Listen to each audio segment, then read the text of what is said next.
All right, guys, you know how I start every playing season by giving you a storyline of all 32 teams, and that's how we traditionally come on the air for a regular season. Yes, indeed. Yes, sir. So I figured, as we're going to the playoffs for the Super Wild Card Weekend. Wild Card Weekend. I always love using Wile E. Coyote for this sort of stuff. I figured, why don't I just do this for the playoffs, giving you a thought on each playoff game for this weekend. I like it. Okay. We talking playoffs or what? We certainly are. Are you guys ready? I need Jay Felly. I need some music here. Yes, sir. 6 games on Super Wild Card Weekend. 6 of them. Oh, baby. And it's kind of rare to see them laid out like this, because we get through the AFC first before, in its completion, in total, before the NFC has a single playoff snap played in that conference. Kind of wild, kind of weird. You know what's not weird? Because we talked about it. Jim, we talked about it. We talked about it. Whenever the Houston Texans win the AFC South, you can make book on them being the first game of a wild card weekend. And sure enough, there it is. There it is. Rick Dalton, Jeff. There it is. Hey. Houston Texans win the AFC South, and boom, just like that, they're the first game up on Super Wild Card Weekend. And it's the Cleveland Browns coming in for a visit. And it's so obvious what this storyline is, it ain't funny. It is a 22-year-old wonderkind quarterback, number 2 overall in the draft, rookie C.J. Stroud, taking on 38-year-old Joe Flacco, who comes off the couch to give the Cleveland Browns a huge gust of wind behind their sails. He's the wind beneath their wings to get them in the playoffs as the 5 seed. An 11-win 5-seed team. The Cleveland Browns are back in the playoffs, and they are in Houston. And it is going to be a fun football game. Last time we saw Joe Flacco in Houston, that kid on the screen didn't play. He was out with a concussion. And you know who was having the day? Joe Flacco. And Amari Cooper caught 1 million passes for 2 million yards in that game. That was a record. Wait, wasn't that a record? I believe so. So it's a 22-year-old rookie against a 38-year-old, not just any 38-year-old, a former Super Bowl MVP who is as on fire in those playoffs as he was in the month of December and January, since the Cleveland Browns decided, let's bring him in with Deshaun out for the season. We can't go into the playoffs with Dorian Thompson-Robinson and P.J. Walker. Let's go in with an old hand and see how he can throw it, and boy, is he throwing it. And in terms of C.J. Stroud, in his first career playoff game, he's just the 3rd rookie quarterback in the last 10 years to start 10 or more games and a playoff game. The last ones to do it in the last 10 years, Dak Prescott of Dallas, who did not win his first playoff game, and Mac Jones. Did not win his first playoff game, did he? No.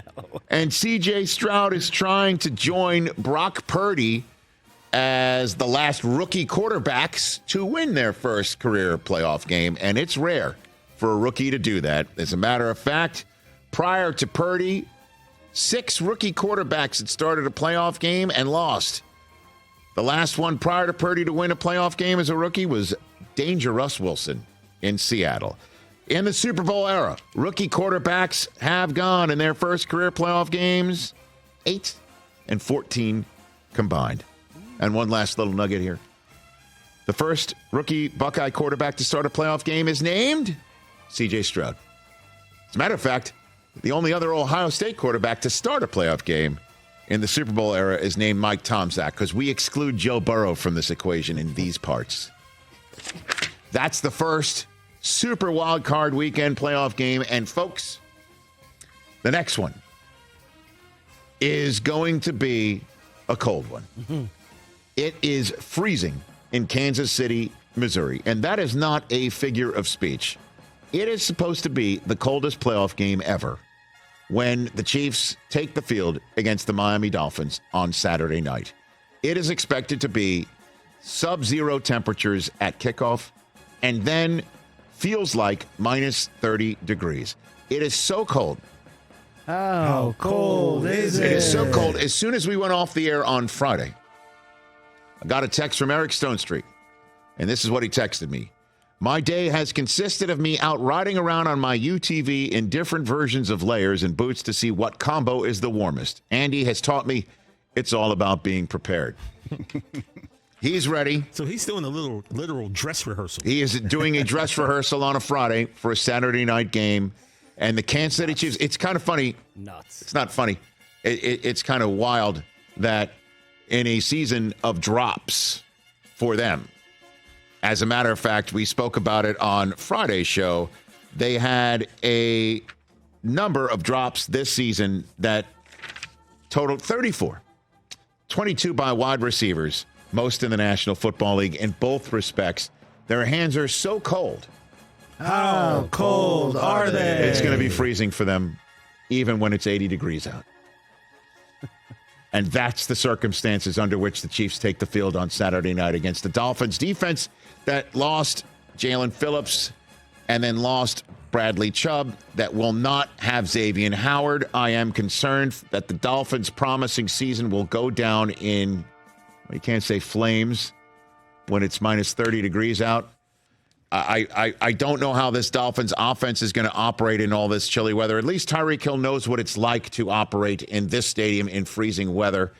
And I can't wait to see this game on Saturday night. And for everyone else, make sure you get and have Peacock. It is only available to be streamed on Peacock. If you don't have Peacock, you'll, wait for it, you'll get frozen out. And you can get it on Roku. On our platform. And then once that's all over, we'll find out how the Bills and the Steelers start, and that's supposed to be in freezing temperatures. What are the gusting of winds on? 65-mile-an-hour gusts. What? And maybe a foot of snow in on Buffalo. Sunday? Yes. And that's why there's even a conversation as we're taping this after the show on Friday that this game could be played in Cleveland when it's all said and done. Not sure there were, I don't know a lot of about legs that. to that rumor, but it's out there. Steelers and Bills, here we go. Once upon a time, the Steelers 7-7. Everybody thought they were finished. Then they won 3 in a row. Mason Rudolph's going to start a playoff game, folks, and he's going to be starting it in Western New York. And no Gabe Davis for the Buffalo Bills, but also no Minka Fitzpatrick, no DeMonte Casey. He's the one who got suspended on that hit on Michael Pittman Jr. in Week 15. He is out. I mean, Mike Tomlin's going to Western New York to try and one-and-done the Buffalo Bills, and the rumor is if the Bills get one-and-done, then Sean McDermott might be out, just like the offensive coordinator he fired this year and defensive coordinator that he took the play calling from last year in Leslie Frazier. That's why he's roaming around NFL Network. The stakes are so high because if the Bills win this football game, then the worst they can get is a home playoff game again. And it's possible that they could finally get the Chiefs in their house for this game. The Pittsburgh Steelers would love to one and done the Bills and tell everybody in Western New York Tomlin still has it. This is Josh Allen's opportunity to host a playoff game and then host a playoff game against the Chiefs the next week. He's never had that opportunity. And one last thing. If the Chiefs knock off the Dolphins on Saturday night and the Browns knock off the Browns to start Saturday's wild card games, and the Bills then knock off the Steelers, that would put Joe Flacco in a Browns uniform in Baltimore, Maryland, to take on the Baltimore Ravens and the quarterback, most likely the MVP this season, who they drafted, ending his tenure in Baltimore. That is one big fat piece of juicy filet mignon to go with the side of crab cakes. That is what we call Surf and Turf Deluxe for divisional playoff weekend. But that's down the road. That's your preview for the American Football Conference Super Wildcard Weekend. Moving to the NFC. Amazing, right? Middle of the afternoon on Sunday into the early evening. That's the first NFC Super Wildcard Weekend game of the weekend. And boy, is it a doozy. The Dallas Cowboys are the 2 seed. They have reported as eligible as the 2 seed. Come on. Despite all of their road woes, they are hosting a playoff game not once but potentially twice. They have not lost a game in Dallas all season long, and look who's trying to one and done them anyway, but the youngest playoff team in the history of the Dallas Cowboys or anybody else's playoff careers. The Green Bay Packers are the youngest playoff team in the history of the National Football League playoffs. And Jordan Love, in his first full season as a starting quarterback of the Green Bay Packers, has had a terrific season. He doesn't know what he doesn't know. And you could basically say this is his rookie season. I know he's had a ton of time learning at the hands and at the knee of 12, but number 10, this is his first full playoff season, first full regular season. You could throw him in the mix of the Super Bowl era stat I gave you for the Texans and C.J. Stroud. Rookie quarterbacks 8-14 in their first career playoff games in their rookie season. This is his rookie, I guess, starting season. Does he look like a rookie? Not so much. Neither does Stroud. My point is this. The young wide receivers have grown up.